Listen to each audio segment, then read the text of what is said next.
ஸ்ரீசைலம் அக்கம்மா குகை. இது ஸ்ரீசைலத்துலேருந்து 15-16 கிலோமீட்டர் உள்ளே தள்ளி இருக்குது.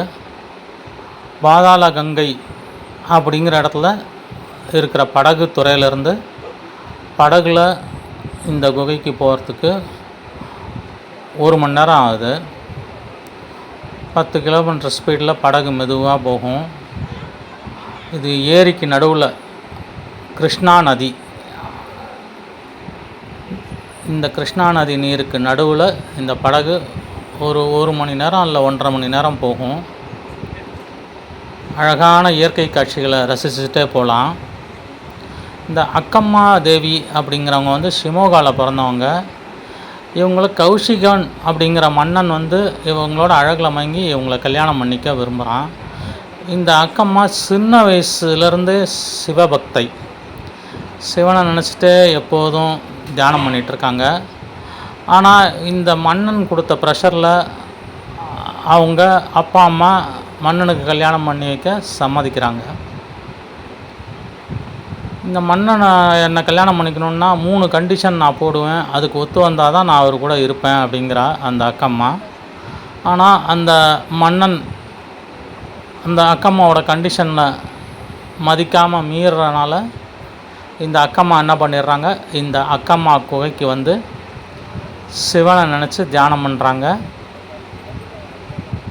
அப்படியே கொஞ்சம் வருடங்கள் தவம் இருந்தப்புறம் சிவனோட ஐக்கியமாயிடுறாங்க. அதுக்கப்புறம் அவங்க என்ன ஆனாங்கன்னு தெரியல அப்படின்னு அவங்க வரலாறு சொல்லுது. இந்த அக்கம்மா குகைக்கு தான் நம்ம போகிறோம்.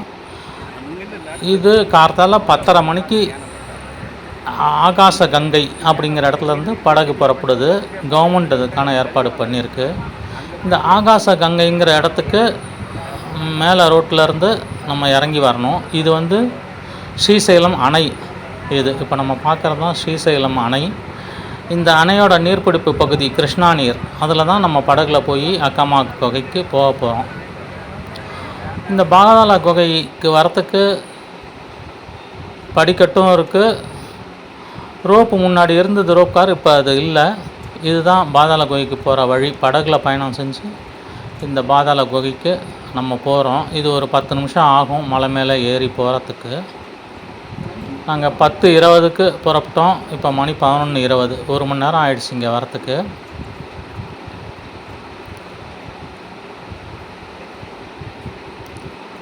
இது அக்கம்மா குகைக்கு போகிற வழி. இந்த கிருஷ்ணா நதி நீர் மலைகளுக்கு நடுவில் தான் அக்கம்மா குகை இருக்குது. இங்கே தான் அக்கம்மா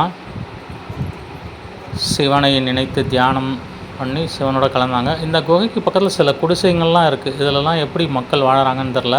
சும்மா ஒரு 10-15 குடிசைங்க தான் இருக்குது. இவங்க அநேகமாக மீன் பிடிக்கிறதுக்காக இங்கே தற்காலிகமாக தங்கியிருப்பாங்கன்னு நினைக்கிறேன். ஏரியில் மீன் பிடிச்சிட்டு அப்புறம் மேலே போய் விற்றுருவாங்கன்னு நினைக்கிறேன். இப்போ நம்ம அக்கம்மா குகை வாசல் அடைஞ்சாச்சு. இந்த டூரிஸ்ட் எல்லாம் அக்கம்மா குகையை பார்த்து அந்த கைடு சொல்கிறத கேட்டுட்ருக்காங்க. இப்போ நான் சொன்ன கதையை தான் இந்த கைடு சொல்கிறாரு. இந்த அக்கம்மா குகை இந்த இடத்துலேருந்து ஒரு 100 மீட்டர் உள்ளே இருக்குது. இங்கே உட்காந்துருக்குற அந்த வெள்ளை புடவை கட்டிகிட்ருக்குற அம்மா 20 வருஷமாக இங்கே தவம் பண்ணிகிட்ருக்கேன் அப்படிங்கிறாங்க. இதுதான் அக்கம்மா தேவி சிலை.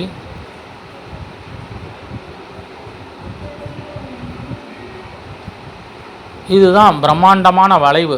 150 அடி நீளம், 4 அடி அகலம், 16 அடி உயரத்தில் இந்த ஆர்ச் மாதிரி இயற்கையாகவே உருவாகிருக்கு இந்த குகைக்கு முன்னாடி.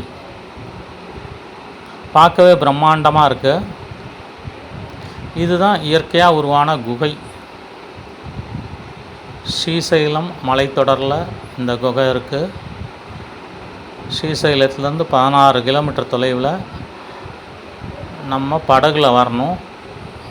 இவங்க தான் இங்கே 20 வருஷமாக தவம் பண்ணிகிட்ருக்கேன் அப்படிங்கிறாங்க. ஆனால் அவங்கள பார்த்தா 20 வருஷமாக இங்கேயே இருக்கிற மாதிரி தெரில. ஃப்ரெஷ்ஷாக இருக்காங்க. 20 வருஷமாக ஒரே இடத்துல இருந்தால் ஜடாமுடியெலாம் தரித்து ஆயிருப்பாங்கள்ல. ஆனால் அவங்க அப்படி இல்லை. இதுதான் குகைக்கு போகிற வழி. இது உள்ளே ஒரு 100 அடி உள்ளே போனால் இருட்டுக்குள்ளேயே தான் போகணும். முக்கால்வாசி எல்லோரும் செல்லோட டார்ச் வச்சு அடிச்சுட்டே உள்ளே போனாங்க. நானும் அதை மாதிரி தான் போனேன். ஒரு 100 அடி உள்ளே போனோன்னா அங்கே இயற்கையாக உருவான சிவலிங்கம் இருக்குது. அந்த சிவலிங்கத்தை சேவிக்க தான் நம்ம போகிறோம். இந்த சிவலிங்கத்தை தான் அக்கம்மாவும் நினச்சி தவம் பண்ணிட்டு வந்தாங்க. இந்த குகை இப்போ ஒரு ஆள் நிற்கிற மாதிரி இருந்தாலும் போக போக குறுகி குனிஞ்சிட்டோ இல்லை படுத்துட்டோ போகிற மாதிரி இருக்குது. கொஞ்சம் குண்டாக இருக்கிறவங்களால உள்ளே போக முடியாது இந்த குகைக்குள்ளே. இது ஒரு அற்புதமான அனுபவமாக இருக்கும். நீங்கள் ஸ்ரீசைலம் போனீங்கன்னா இந்த குகையை போய் பார்த்துட்டு வர்றது ஒரு த்ரில்லிங்கான நல்ல அனுபவமாக இருக்கும். அக்கம்மா குகை உள்ளே இருட்டாக இருக்குது. அங்கங்கே நீர் சுனைகள் நீர் சொட்டிகிட்ருக்கு. கீழேயும் கல் கூர்ப்பாக இருக்குது, மேலேயும் கூர்ப்பாக இருக்குது. ரொம்ப ஜாக்கிரதையாக மெதுவாக நடந்து போகணும். அந்த கைடு நமக்கு அப்பப்போ இன்ஸ்ட்ரக்ஷன் கொடுத்துக்கிட்டே இருப்பார். அவரும் கூடவே வருவார். கொஞ்சம் நிமிர்ந்தோன்னா மண்டையில் குத்திரும் பாறை. கொஞ்சம் தப்பாக நடந்தோன்னா காலை கிழிச்சு விட்ரும், இல்லை வழுக்கி விழுந்துரும். அந்த மாதிரி இந்த குகை ரொம்ப த்ரில்லிங்கான அனுபவம். இங்கே போய் சிவனை சேவிக்கிறது ஒரு தெய்வீக அனுபவமும் கூட.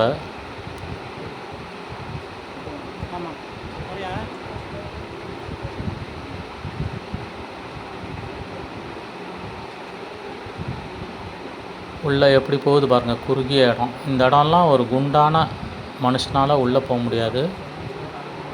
இவர் தான் கைடு, எல்லாத்துக்கும் இன்ஸ்ட்ரக்ஷன் கொடுத்துட்ருக்காரு, பார்த்து போயிட்டு வாங்க அப்படின்னு.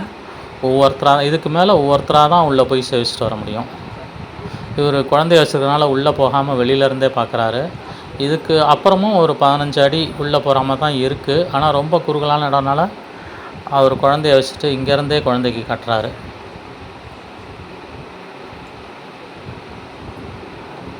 ஒருத்தர் உள்ளே போயிருக்காரு. அவர் வெளியில் வரத்துக்காக எல்லாம் வெயிட் பண்ணிகிட்ருக்கோம்.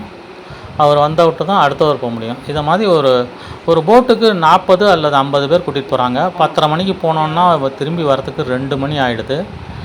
அதனால் ஒரு நாளைக்கு ஒரு போட்டோ இல்லை 2 போட்டோ தான் அந்த ஆகாய கங்கை படகு துறையிலேருந்து வருது. 2-3 மணிக்கு நம்ம கரைக்கு போயிட்டோன்னா அதுக்கப்புறம் எந்த போக்குவரத்தும் இங்கே இருக்காது. உள்ளே நுழைஞ்சு போகிறேன் நான். கணவன் என் சிந்தையுள் நின்று அதனால் அவன் அருளாலே அவன் தாழ் வணங்கி சிந்தை மகிழ சிவபுரம். இன்னும் கொஞ்சம் நேரத்தில் அந்த தானாகவே உருவான சுயம்பு லிங்கத்தை பார்க்க போகிறோம். அதுதான் உள்ளே தெரியுது பாருங்கள் வெள்ளையா, அதுதான் சுயம்பு லிங்கம். இந்த லிங்கத்தை பக்கம் தான் நம்ம நடந்து வந்தோம் அந்த குகைக்குள்ளே. இது அக்கம்மா தியானம் செஞ்ச இடம். அந்த இடத்துல நாமும் கொஞ்சம் நேரம் உட்காந்து தியானம் பண்ணுறோம். ரொம்ப அமைதியாக சூப்பராக இருக்குது. ஒரு அழகான குகைக்குள்ளே சிவனை சேவிச்சுட்டு வந்த அனுபவம். இப்போ நம்ம குகைக்குள்ளே சிவனை சேவிச்சுட்டு திரும்பி வரோம். தூரக்க குடிசைங்கள்லாம் தெரியுது பாருங்கள். இதில் மக்கள் இருக்காங்க. இங்கே மீன் பிடிச்சி வெளியில் கொண்டு போய் விற்பாங்கன்னு நினைக்கிறேன். ஏன்னா இங்கே ரொம்ப நாள் தங்கியிருக்க வாய்ப்பு இல்லை. ஒரு இனிமையான அனுபவத்துடன் நாம் கரை திரும்புகிறோம். ஸ்ரீசைலத்துக்குள்ளே ஃபோட்டோ பிடிக்கவோ வீடியோ எடுக்கவோ கேமரா அனுமதி இல்லை. வெளியில் தான் நம்ம படம் பிடிச்சோம். இந்த தேர் ஸ்ரீசைலத்தில் தங்கத்தேர். நாங்கள் போன அன்னைக்கு தங்கத்தேர் நடந்தது. கும்மி ஆட்டத்தோட தேர் வடம் பிடிச்சு இழுத்துட்டு வராங்க. இது கோயிலிருந்து ஒரு 1.5 கிலோமீட்டர் 2 கிலோமீட்டர் வெளியில் பிரகார வீதி. கோயிலுக்குள்ளே வீடியோவோ ஃபோட்டோவோ எடுக்க அனுமதி இல்லை. ஒரு அழகான அமைதியான சிவனை சேவித்த ஒரு அனுபவம் கிடைத்தது. இது ஒரு ஜோதிர்லிங்கம். 12 ஜோதிர்லிங்கங்களில் இந்த ஸ்ரீசைலத்தில் இருப்பது ஒரு ஜோதிர்லிங்கம். ரொம்ப குட்டியாக தான் இருக்கும் இந்த லிங்கம். உங்களுக்கு வாய்ப்பு கிடச்சதுன்னா நீங்களும் போய் சிவனை சேவிச்சுட்டு அக்கம்மா குகையில் இருக்கிற சிவலிங்கத்தையும் சேவிச்சுட்டு வரலாம். ஒரு நல்ல அனுபவம் கிடைக்கும். நன்றி, வணக்கம். நான் உங்கள் ஸ்ரீரங்கம் AS முரளி.